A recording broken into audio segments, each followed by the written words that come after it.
आपका दोस्त मसरत अली डुड्डी अपने चैनल सुनो यार के साथ आपके लिए लेकर आया हूँ एक नई कहानी। अगर आप हमारे चैनल पर पहली बार आए हैं हमारे चैनल को सब्सक्राइब कर दीजिए और घंटी के बटन को प्रेस कर दीजिए ताकि हर नई वाली आने वाली कहानी का नोटिफिकेशन आप तक बर वक्त पहुँच सके और आप कहानी से लुत्फ़अंदोज़ हो सकें। आपका वक्त ज़ाया किए बगैर चलते हैं कहानी की तरफ।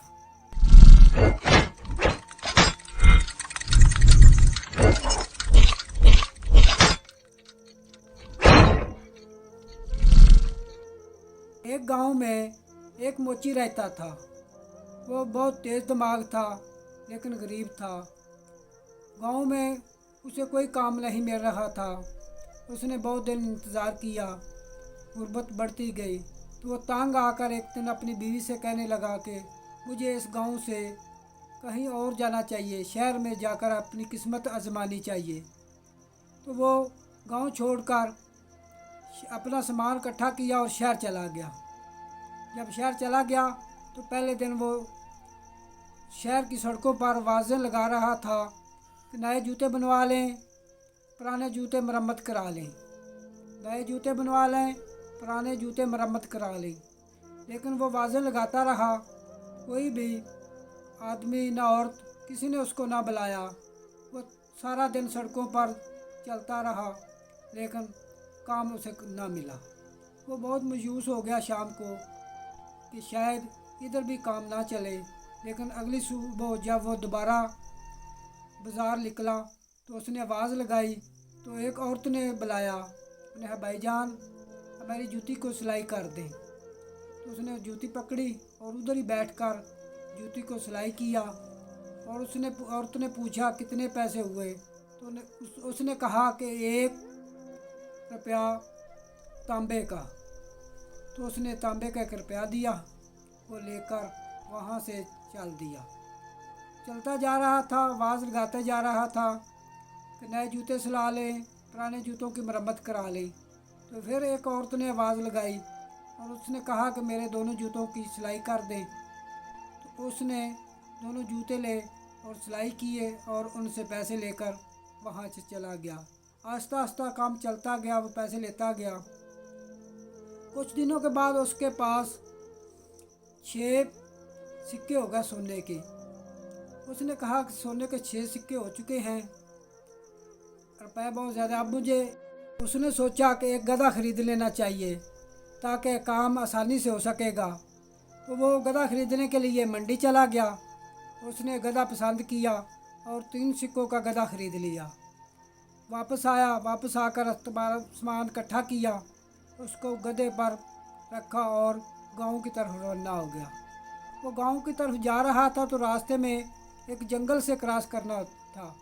जब वो जंगल पहुंचा, थोड़ी देर दूर गया था तो उसने देखा कि डाकू आ रहे हैं, ये सब कुछ छीन लेंगे। वो बहुत परेशान था कि इतनी मेहनत से पैसा इकट्ठा किया है और ये छीन लेंगे तो मैं फिर से गरीब हो जाऊंगा।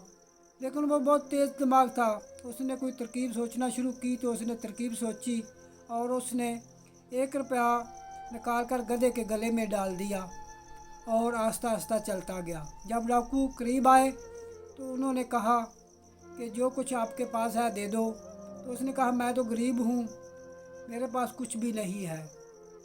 तो वो उनको डाकुओं को देखकर गधा बोलने लगा। जब वो बोला तो जो रुपया था उसके गले में वो नीचे गिर गया।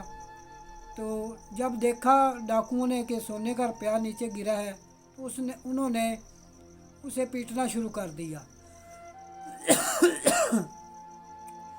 उन्होंने कहा तुम तो कहते थे कि हमारे पास कुछ नहीं है, ये सोने का सिक्का कहाँ से आया है। वो उसे पीट रहे थे तो उसने कहा मैं आपको बताता हूँ, आप मुझे ना पीटें। तो उन्होंने छोड़ दिया। तो उसने कहा कि ये गधा सोने के रुपए देता है और जो सब कुछ इकट्ठा किया है मैं इस गधे से मैंने किया है। तो उन्होंने कहा कि ये गधा हम आपसे 50 सिक्कों की एवज़ ख़रीदना चाहते हैं।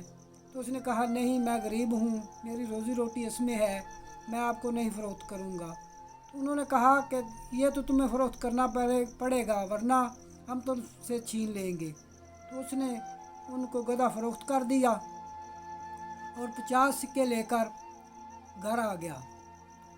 और उसने उनसे कहा कि गधे को तुमने एक एक दिन लदा अपने पास रखना है, वरना फिर तुम लड़ोगे कि मुझे सिक्के ज़्यादा चाहिए, मुझे सिक्के ज़्यादा चाहिए। तो वो देकर घर आ गया। तो जब वो लेकर गए तो उनका जो सरदार था उसने कहा कि मैं सरदार हूँ, इसलिए पहली रात गधे के पास मैं रहूँगा। तो सब मान गए क्योंकि वो सरदार था। उसने उसको अस्तबल में बांधा और वहीं चारपाई पर लेट गया। सारी रात इंतज़ार किया कि गधा कब पैसे दे, लेकिन सारी रात गुजर गई, गधे ने कुछ न दिया। सुबह उठा, तमाम अस्तबल का मुआयना किया, लेकिन कुछ भी नहीं था। तो सुबह हुई जब, तो साथियों ने पूछा कि गधे ने कुछ दिया?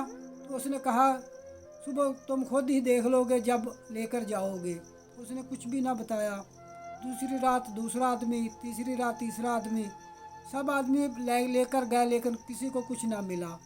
तो उनको पता चल गया कि मोची ने हमारे साथ धोखा किया है। तो उन्होंने उसको ढूंढना शुरू कर दिया। ढूंढ कर जब वो उसके गांव के गए तो उसने, जो मोची था वो अपने खेत में काम कर रहा था। जब उसने देखा कि डाकू आ रहे हैं तो वो भागकर अपने घर गया और अपनी बीवी से कहा कि डाकू आ रहे हैं, जब वो आए तो मुझे बुलाने के लिए तुम इस कुत्ते जो अपना टोमी है उसको भेजना। उसने कहा ठीक है। जब वो वापस चला गया खेत में, जब डाकू घर आए तो उन्होंने पूछा कि मोची कहाँ है। तो उसकी बीवी बोली भाईजान आप बैठे, मैं उसे बुलाती हूँ, वो खेत में काम कर रहा है। तो उसने अपने कुत्ते टोमी को बुलाया और उससे कहा कि आप अपने मालिक को बुलाकर लाओ कि तुमसे डाकू बात करना चाहते हैं। तो वो गया। जब वो चला गया तो उसके बाद मालिक घर आ गया। तो उन्होंने कहा कि तुमने हमारे साथ धोखा किया है, गधा पैसे नहीं देता। तो उसने कहा नहीं, आपको कोई गलतफहमी हुई है, गधा पैसे देता। लेकिन उन्होंने कहा अगर ये बात है तो हम ये कुत्ता आपसे 40 सिक्कों के एवज़ ख़रीदना चाहते हैं। कुछ देर उसने ड्रामा किया कि मैं नहीं इसे फ़रोख्त करूँगा। उसके बाद उसने उनको वो कुत्ता भी 40 सिक्कों के एवज़ दे दिया। वो कुत्ते को लेकर चले गए। तो जो उनका गिरोह का डाकुओं का सरदार था उसने कहा कि पहली रात इसे मैं रखूँगा क्योंकि मैं आपका सरदार हूँ, पहला हक मेरा है। तो सब मान गए। तो उसने अपनी बेटी से कहा कि जब मुझे कोई मिलने आए, मैं बाहर जा रहा हूँ, तो इस कुत्ते टोमी को भेजना, ये मुझे बुला कर लाएगा। उसने कहा ठीक है अब्बाजान। वो चला गया। उसके बाद एक आदमी उसे मिलने आया। तो लड़की ने, उसकी बेटी ने कुत्ते को बुलाया और बुलाकर कहा कि अपने मालिक मेरे अब्बू जान को बुला कर लाओ। वो बाहर चला गया। तो कुछ देर बाद जब वो वापस आया डाकू, तो उसने देखा कि कुत्ता घर नहीं है। तो उसने सोचा वो अपने मालिक के पास ही गया होगा, मोची के पास। वो गए तो देखा कि वो कुत्ता मोची के पास है। तो मोची ने कहा कि ये मुझसे दास हो गया था, इसलिए ये यहाँ आ गया। तो उसे वापस लेकर फिर घर आ गए। दूसरी रात दूसरे आदमी ने रखा। उसने फिर भी वही बात काम किया कि वो मोची के पास। तीसरे ने लहदा रख दे, हर वक्त मोची के पास चला जाता। तो उनको पता चल गया कि मोची ने इस बार भी हमारे साथ धोखा किया है। तो वो इस वक्त उन्होंने तैयार कर लिया कि अब मोची की बातों में नहीं आएंगे, वो बहुत चालाक है, उसको सबक सिखा कर हटेंगे। वो चले गए मोची के घर और मोची ने बहुत दलीलें दी, लेकिन उन्होंने एक भी ना उसकी सुनी। उन्होंने मोची को पकड़ा और एक बोरी में डालकर मुंह उसका बांधा और उसको लेकर चले गए। वो जा रहे थे, थोड़ी दूर गए तो उन्होंने एक चर्च देखा। वो थक चुके थे, रात होने वाली थी। तो उन्होंने उनमें से एक बोला कि इसको यहीं रखते हैं और हम चर्च में कुछ देर के लिए आराम कर लेते हैं, उसके बाद इसको दूर छोड़ आएंगे और सबक सिखाएंगे। उन्होंने उसको रास्ते पर छोड़ा बोरी में वैसे ही, और ख़ुद चर्च में आराम के लिए चले गए। उन्होंने चर्च में आराम किया तो वो उधर से एक आदमी सूरों का झुंड लेकर आ रहा था। तो जब उसने आवाज़ सूरों की सुनी और आदमी की, तो उसने शोर मचाना शुरू कर दिया कि मैं शहज़ादी से शादी नहीं कराऊंगा, मैं शहज़ादी से शादी नहीं कराऊंगा। वो आदमी जब करीब आया तो उसने सुना, उसने कहा, भाईजान तुम बेवकूफ़ हो कि तुम शहज़ादी से शादी नहीं करना चाहते। उसने कहा, अगर तुम्हें शौक़ है तो तुम कर लो, मुझे निकाल दो और तुम बोरी में चले जाओ, तुम शहज़ादी से शादी कर लो। उसने खुशी खुशी बोरी का मुंह खोला और उसको बाहर निकाल दिया और ख़ुद बोरी के अंदर चला गया। तो उसने उसका मुंह बांध दिया और आप खुद सूर लेकर वहाँ से चला गया। जब वो आदमी आए सुबह आराम करके तो उन्होंने उसको उठाया और जाकर कीचड़ में फेंक दिया और ख़ुद वापस आ गए। जब वापस आ रहे थे तो उन्होंने देखा कि वो मोची सूरों का झुंड लेकर सही सलामत आ रहा था। तो उन्होंने कहा, हमने तुम्हें कीचड़ में फेंका था तो ये क्या? उसने कहा, उस कीचड़ में ही तो सब कुछ था, उसमें सोना बहुत ज़्यादा है, लेकिन उसके ऊपर ये सूर जो बैठे थे ये उसको पहरा दे रहे थे। मैं इनको छोड़ने जा रहा हूँ और बाद में वो सोना हासिल करूँगा। तो उन्होंने कहा, नहीं, सोने पर हमारा हक है, हम तुम्हें सोना नहीं लेने देंगे। उसने कहा, अगर तुम चाहते हो तो फिर इस तरह करो कि बोरियों में दाखिल हो जाओ और मैं तुम्हें वहीं छोड़ आता और तुमने सोना ले लेना। तो उसने उन तमाम को बोरियों में डाला और एक एक करके सबको कीचड़ में फेंक दिया और उनके ऊपर सूर छोड़ दिए। वो उनको मारने लगे, वो चीखने चिल्लाने लगे, लेकिन जो मोची था वो बाहर खड़ा तमाशा देख रहा था और उन पर हंस रहा था। वो बहुत शोर मचा रहे थे कि हमें बाहर निकालो, लेकिन उसने ना निकाला। वो घर वापस आ गया और अपनी खुशहाल ज़िंदगी गुजारने लगा। कहानी सुनाने का मकसद ये है कि अगर इंसान में अक्ल हो ना तो हर चीज़ का मुकाबला कर सकता है। मोची में अक्ल थी लेकिन गरीब था, उसने अपनी अक्ल के ज़रिए पैसा भी कमाया, दुश्मनों से भी छुटकारा हासिल किया और अपनी ज़िंदगी खुशहाल गुजारने लगा।